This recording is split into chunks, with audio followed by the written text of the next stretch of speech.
दोस्तों, एक महिला कोर्ट में जज साहब के सामने कहती है कि तलाक लेने से पहले मैं अपने पति के साथ एक रात बिताना चाहती हूँ। दोस्तों, उस कहानी को आप लोगों ने बहुत ज़्यादा प्यार दिया, वो वीडियो मेरी लाखों में चली है, लेकिन बहुत सारे लोगों ने कमेंट किया कि उस पति और पत्नी के जीवन में आगे क्या हुआ हमें जानना है। इसलिए मैं आप लोगों के लिए पार्ट 2 लेकर आया हूँ। अगर आप पार्ट 1 नहीं देखे हैं तो सबसे पहले आप लोग जाके पार्ट 1 देख लीजिए, डिस्क्रिप्शन में मैं लिंक दे दिया हूँ, आप लोग उसको देख के तब इस वीडियो को आप लोग देखिएगा। चलिए दोस्तों, अब कहानी में आगे बढ़ते हैं। दोस्तों, जो सीमा होती है, जो राहुल की पत्नी होती है, वो कोर्ट में अपने पति से तलाक लेने से मना कर देती है और राहुल के घर पर जाने के लिए तैयार हो जाती है। दोस्तों, जो सीमा के माँ बाप होते हैं वो लोग सीमा का विरोध करते हैं, लेकिन जज साहब के सामने वो कुछ ज्यादा नहीं बोल पाते हैं। जब सीमा जज साहब को फैसला सुनाने के बाद कोर्ट से बाहर निकलती है, तब सीमा के माँ बाप सीमा का रास्ता रोक लेते हैं और सीमा को भला बुरा कहने लगते हैं। सीमा के माँ बाप कहते हैं कि सीमा, तुम जानबूझकर अपने पैर पर कुल्हाड़ी मार रही हो। तुम जानती हो कि तुम्हारे पति को ब्लड कैंसर है और 4-5 महीने बाद वो मर जाएगा, वो ज्यादा जिएगा नहीं, लेकिन फिर भी तुम उसके साथ रहने के लिए जिद कर रही हो। तुम्हारी जिंदगी राहुल के साथ पूरी तरह से बर्बाद हो जाएगी। सीमा के माता पिता कहने लगते हैं कि ऐसा कौन माँ बाप होगा जो अपनी औलाद को, अपनी बेटी को इस दर्द में ढकेलना चाहेगा या उसके साथ गलत होते हुए देखना चाहेगा। सीमा के माँ बाप सीमा से कहते हैं कि बेटा, हम लोग यही चाहते हैं कि तुम राहुल को छोड़ दो, हम लोग तुम्हारी दूसरी शादी करवा देंगे। लेकिन दोस्तों, सीमा अपने माता पिता की एक भी नहीं सुनती है और अपने माँ बाप से कहती है कि अगर आज मैं उनके साथ नहीं रहूंगी, नहीं जाऊंगी, तो जिंदगी भर अपने आप को मैं माफ नहीं कर पाऊंगी। क्योंकि जब इनके ऊपर संकट आई है तो इस संकट की घड़ी में, इस दुख की घड़ी में मैं उनका साथ कैसे छोड़ सकती हूँ। सीमा अपने पापा से कहती है कि पापा, आप भले ही मुझे गलत समझो, लेकिन मैं यही चाहती हूँ, मैं राहुल के साथ अपनी जिंदगी बिताना चाहती हूँ, चाहे राहुल के साथ कुछ भी हो, मुझे उसी के साथ रहना है। लेकिन दोस्तों, इतना सुनने के बाद सीमा के पापा सीमा के ऊपर बहुत ज्यादा भड़क जाते हैं और गुस्सा करने लगते हैं, सीमा को भला बुरा कहने लगते हैं और इतना तक कह देते हैं कि अगर हमारी बात तुम नहीं मानोगी तो आज के बाद से हमारा और तुम्हारा कोई भी रिश्ता नहीं होगा। मैं सोचूंगा कि मेरी कोई बेटी है, थी ही नहीं, हमारी बेटी इस दुनिया को छोड़कर चली गई है। दोस्तों, इतना सब सुनने के बाद सीमा के आंखों से आंसू हो जाते हैं और वो फूट फूट कर रोने लगती है। फिर अपने पापा से कहती है कि पापा, अगर आप यही चाहते हैं तो कोई बात नहीं, आपको जब मन करेगा तब आके आप हमसे मिल लेना, मैं आपसे कभी भी मिलने नहीं आऊंगी और जैसा भी होगा मैं अपनी जिंदगी में राहुल के साथ खुश रह लूंगी, लेकिन मैं राहुल का साथ नहीं छोड़ूंगी। क्योंकि इस मुसीबत की घड़ी में अगर मैं राहुल का साथ छोड़ दूंगी तो लोग मेरे बारे में क्या सोचेंगे और मैं खुद अपने आप को माफ नहीं कर पाऊंगी। उसके बाद दोस्तों, सीमा अपने पति राहुल के साथ राहुल के घर चली जाती है। लेकिन दोस्तों, जो राहुल के माता पिता थे, जब राहुल की शादी हुई थी तब सीमा को वो लोग ताना मारते थे और कहते थे कि तुमने ही मेरी बेटी की जिंदगी बर्बाद कर दी हो, अगर जिंदगी बर्बादी करनी थी तो हमारे बेटे से शादी क्यों की थी। लेकिन दोस्तों, जब सीमा राहुल के साथ घर वापस आती है तब राहुल के माता पिता की नजर में सीमा की इज्जत और भी ज्यादा बढ़ जाती है। राहुल के माता पिता सोचने लगते हैं कि सीमा कितनी संस्कारी लड़की है, जब उसको पता है कि उसके पति को ब्लड कैंसर है फिर भी वो उसको तलाक नहीं देना चाहती है, वो उसके साथ रहना चाहती है। ये सब सोच के राहुल के माता पिता सीमा से बहुत ज्यादा इंप्रेस हो जाते हैं और उससे बहुत ज्यादा खुश हो जाते हैं। एक दिन दोस्तों, सीमा और राहुल दोनों एक साथ बैठे हुए थे और बैठ के बातें कर रहे थे, तभी राहुल का उदास चेहरा देखकर सीमा उससे कहती है कि अब मैं तुम्हारे साथ हूं, तुम टेंशन लेने की बिल्कुल भी जरूरत नहीं है, मैं हर मुश्किल घड़ी में तुम्हारा साथ दूंगी, अच्छे से अच्छे हॉस्पिटल में तुम्हारा इलाज कराऊंगी। उसके बाद दोस्तों वो कहती है कि तुम जल्दी से जल्दी ठीक हो जाओगे, अब तुम ज्यादा परेशान ना हो। दोस्तों, सीमा ये भी कहती है कि तुम इतना ज्यादा परेशान इसलिए हो गए हो क्योंकि मैं तुम्हारे साथ नहीं थी, लेकिन अब मैं तुम्हारे पास आ गई हूं तो तुम्हें परेशान होने की कोई भी जरूरत नहीं है। दोस्तों, अब जो सीमा होती है वो राहुल के मम्मी पापा से बातचीत करती है और बातचीत करके कहती है कि मैं राहुल का किसी अच्छे अस्पताल में इलाज कराना चाहती हूँ। तब दोस्तों, राहुल के माता पिता कहते हैं कि बेटा, तुम कहाँ इसको लेकर जाओगी, बाहर इधर उधर भटकोगी, हम लोग इसका इलाज करा देंगे। लेकिन दोस्तों, सीमा कहती है कि नहीं मम्मी पापा, जब तक मैं इनके साथ जाके खुद से इलाज नहीं कराऊंगी तब तक मुझे संतुष्टि नहीं मिलेगी। अब दोस्तों, सीमा अपने पति राहुल को एक अस्पताल में लेकर जाती है। हॉस्पिटल जाने के बाद उसको डॉक्टर्स को दिखाती है और तब तक वो डॉक्टरों को दिखाती रहती है जब तक उसको संतुष्टि नहीं मिल जाती है। दोस्तों, वो एक जगह नहीं बल्कि कई बार डॉक्टरों के पास दिखाती है जब तक उसको संतुष्टि नहीं मिल जाती है। आखिरकार दोस्तों, एक डॉक्टर सीमा से कहते हैं कि तुम्हारे पति का जो ब्लड कैंसर है वो आखिरी स्टेज पर है, कुछ महीनों का वो मेहमान है, अगर दवा किया जाए तो 1-2 साल तक वो जी सकता है, नहीं तो कोई उम्मीद नहीं है। उसके बाद दोस्तों डॉक्टर साहब कहते हैं कि अब इस बीमारी का कोई भी इलाज नहीं किया जा सकता है।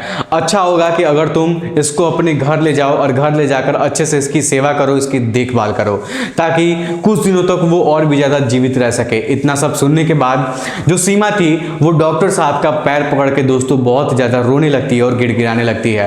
कहती है कि डॉक्टर साहब आप ऐसा मत बोलिए, हमारे पति को आप बचा लीजिए, क्योंकि हमारे इस दुनिया में हमारे पति के सिवा हमारा कोई भी नहीं है। अगर वो इस दुनिया को छोड़कर चले जाएंगे तो हमारा क्या होगा, मैं तो बिल्कुल भी अकेली रह जाऊंगी। उसके बाद दोस्तों डॉक्टर साहब कहते हैं कि तुम्हारे रोने से कुछ नहीं होने वाला है, क्योंकि उस बीमारी का कोई इलाज नहीं है। जब तक वो जिंदा है तब तक वो जिंदा है, बस अच्छे से उसका ख्याल रखो, उसका देखभाल करो, उसके अलावा और भी कुछ नहीं किया जा सकता है। उसके बाद दोस्तों सीमा डॉक्टर साहब से कहती है कि आप कुछ दवाइयां लिख दीजिए जिससे वो कुछ दिन तक और जीवित रह सकें। तब तक दोस्तों डॉक्टर साहब एक पर्ची पर दवाई लिखते हैं और दवाई लिख के सीमा को दे देते हैं। उसके बाद दोस्तों सीमा हॉस्पिटल से बाहर निकलती है और बाहर निकलकर एक कोने में बैठकर जी भर के रोती है, और रोने के बाद जब उसका मन हल्का हो जाता है तब वो उठकर जाती है और दवाई लेती है, और दवाई लेने के बाद राहुल के पास आती है। उसके बाद राहुल से कहती है कि आपसे मैंने कहा था ना कि आपकी बीमारी बहुत जल्दी ठीक हो जाएगी, अभी कैंसर का पहला स्टेज है, आप झूठ मूठ का परेशान हो रहे थे। डॉक्टर साहब बोले हैं कि आप बहुत जल्दी ठीक हो जाएंगे।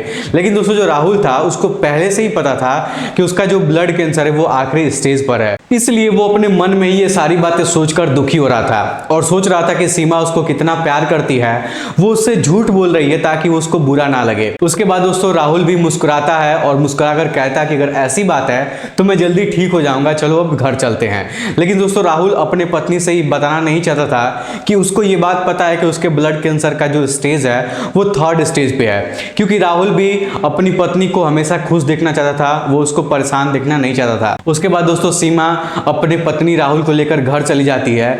उसके बाद दोस्तों सीमा के दिमाग में डॉक्टर की वही बात हमेशा गूंज रही थी कि वो कभी भी ठीक नहीं होगा, वो बहुत जल्दी मरने वाला है, इसलिए ये बात सोच सोच कर वो बहुत ज़्यादा परेशान रह रही थी। लेकिन दोस्तों जब भी सीमा राहुल के सामने जाती थी तो ये जाहिर नहीं होने देती थी कि वो बहुत ज़्यादा परेशान है, या वो राहुल से जब भी मिलती थी तो वो हमेशा हंसते हुए मुस्कुराते हुए मिलती थी, उससे बात करती थी, ताकि राहुल अपनी बीमारी को भूल जाए और सीमा के साथ अपनी ज़िंदगी व्यतीत करने लगे। तो हो सकता था कि कुछ दिनों वो ज़्यादा जी सके अगर वो खुश रहता तो, क्योंकि दोस्तों उसकी जब दवाई भी चल रही थी और डॉक्टर भी बोले थे कि राहुल अगर ज़्यादा टेंशन लेगा तो उसकी मौत जल्दी हो जाएगी, अगर वो टेंशन ज़्यादा नहीं लेगा, खुश रहेगा, तो हो सकता है कि वो ज़्यादा दिन तक जीवित रह सके। यही सब सोच के सीमा राहुल के सामने हमेशा मुस्कुरा कर रहती थी, उसके सामने रहती थी और उसका ख्याल रखती थी। दोस्तों ये सब देखकर राहुल के अंदर एहसास आने लगा और जीने की इच्छा उसको जागने लगी। राहुल भी अपने पत्नी के साथ जीना चाहता था और धीरे धीरे राहुल के अंदर पॉजिटिव एनर्जी आने लगती है और वो धीरे धीरे अपनी बीमारी को भूलने लगता है। ऐसा करने से राहुल धीरे धीरे अपने आप को अच्छा फील कर रहा था। राहुल को भी एहसास होने लगा है कि राहुल का जो ब्लड कैंसर है वो लास्ट स्टेज पे नहीं है बल्कि 1st स्टेज पर है, क्योंकि दोस्तों सीमा हर रोज राहुल को बताती थी कि अभी आपका कैंसर 1st स्टेज पे है और आप बिल्कुल ठीक हो जाएंगे, आपको परेशान होने की जरूरत नहीं है। रोज रोज उसके दिमाग में ये बात डालती थी, जिस वजह से राहुल को भी ऐसा लगने लगा था कि उसका जो कैंसर है वो पहले स्टेज पर है, इसलिए वो धीरे धीरे तंदुरुस्त होने लगा था और अच्छे से सीमा के साथ अपना जीवन व्यतीत करने लगा था। लेकिन दोस्तों राहुल को ये बात पता था कि वो ज़्यादा दिन का मेहमान नहीं है, इसलिए वो अपनी पत्नी को हमेशा खुश रखना चाहता था। तो जैसे जैसे सीमा कहती थी वैसे वैसे राहुल भी करता था। एक दिन दोस्तों सीमा सोचती है कि क्यों ना एक बच्चे की प्लानिंग किया जाए। तब एक दिन रात को सीमा राहुल के पास सोई थी, तभी राहुल से कहती है कि अगर आप बुरा ना माने तो मैं आपसे कुछ मांगना चाहती हूँ। तो राहुल कहता है कि हाँ बोलो, इसमें पूछने वाली क्या बात है। तब सीमा कहती है कि मैं एक बच्चे की प्लानिंग करना चाहती हूँ, मैं चाहती हूँ कि हम दोनों के बीच में एक बच्चा हो। तब दोस्तों ये बात राहुल सुनकर थोड़ा सा उदास हो जाता है, क्योंकि राहुल सोच रहा था कि अगर बच्चा पैदा हो जाएगा तो सीमा की उम्र अभी 25 साल है और बच्चा पैदा हो जाएगा तो शायद मेरे मरने के बाद सीमा से कोई शादी भी नहीं करेगा। यही सब सोच के राहुल बच्चा पैदा नहीं करना चाहता था और राहुल ये सब सोचकर उसको मना कर देता है सीमा को और कहता है कि अभी बच्चा पैदा करने की जरूरत नहीं है, जब मैं अच्छे से ठीक हो जाऊंगा उसके बाद हम लोग बच्चे के बारे में सोचेंगे। उसको मना कर देता है। लेकिन दोस्तों जो सीमा थी वो जिद पकड़ लेती है और 2-4 दिनों तक वो खाना पीना भी नहीं खाती है। लेकिन दोस्तों वो राहुल का वैसे ही अच्छे तरीके से ख्याल रखती थी, राहुल को कभी भी किसी चीज की प्रॉब्लम नहीं होने देती थी। जब भी राहुल सीमा से मिलती तो हमेशा हंसते हुए मिलती थी, मुस्कुराते हुए मिलती थी। लेकिन दोस्तों जब सीमा जो थी वो 3-4 दिनों तक खाना वाना नहीं खाई और उदास रहने लगी थी, तो जो राहुल था वो समझ चुका था कि सीमा बच्चा चाहती है, इसलिए मजबूरी में राहुल को सीमा के साथ बच्चे की प्लानिंग करनी पड़ती है। क्योंकि दोस्तों सीमा सोच रही थी कि अगर उसको एक बच्चा पैदा हो जाता है तो शायद राहुल और भी ज्यादा खुश रहने लगे और अपनी बीमारी को भूल जाए। यही सब सोच के वो जो सीमा थी वो बच्चे की प्लानिंग कर रही थी और राहुल भी उसके सहमति में सहमति जताते हुए दोनों एक दूसरे के साथ संबंध बनाते हैं। और पूरे 1 महीने बाद उनके घर में एक खुशखबरी आती है, तो पता चलता है कि सीमा मां बनने वाली है।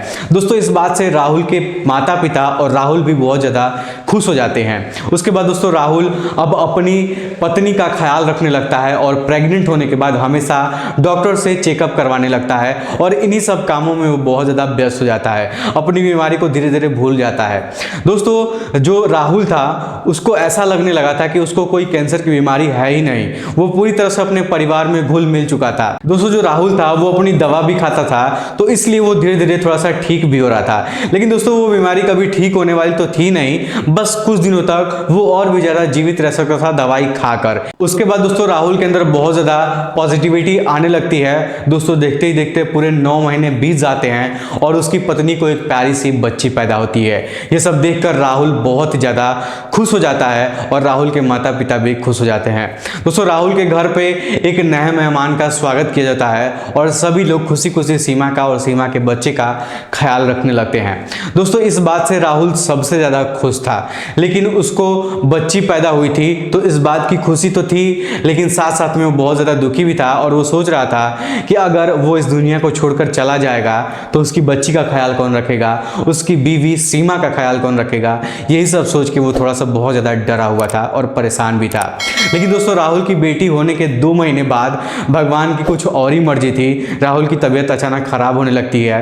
तब सीमा राहुल को हॉस्पिटल में जाकर भर्ती करवाती है और वहां पर उसको एडमिट करवाने के बाद सीमा को ये लगने लगा था कि राहुल जो है वो 2-4 दिन का और मेहमान है, अब इस दुनिया को छोड़कर चला जाएगा। और ये बात दोस्तों राहुल को भी पता लग गया था कि वो अब ज्यादा दिन का मेहमान नहीं है। लेकिन दोस्तों राहुल और सीमा दोनों से ये बात छुपाए रखे थे, वो नहीं चाहते थे कि दोनों एक दूसरे को पता लगे कि कुछ ज्यादा दिन के हम लोग मेहमान है नहीं। जब राहुल अस्पताल में एडमिट होता है तो उसकी हालत सुधरने के बजाय धीरे धीरे बहुत ज्यादा खराब होने लगती है।